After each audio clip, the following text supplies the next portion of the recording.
Hey y'all, hey, so a quick one skillet meal tonight. We got some turkey breast tenderloin and spinach and basmati rice all in one skillet, y'all. I seasoned this turkey breast tenderloin with onion powder, some garlic powder, some oregano, some basil, smoked paprika, and ground turmeric. We cooked it in 2 tablespoons of ghee. Here we go right here. This is we started with this, the butterball turkey breast tenderloin. I cooked 2 cups of basmati rice, added that in there, 1 can of cream of chicken soup, 1 can of water, and then 2 teaspoons of better than bouillon. Everybody in the pool, y'all. That's what we have here. A 1 skillet meal is so good, so quick, so easy.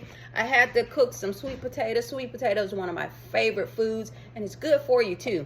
So that's dinner tonight, y'all. We're ready to eat. So quick, so easy. Turkey breast tenderloin, spinach, basmati rice, a 1 skillet meal.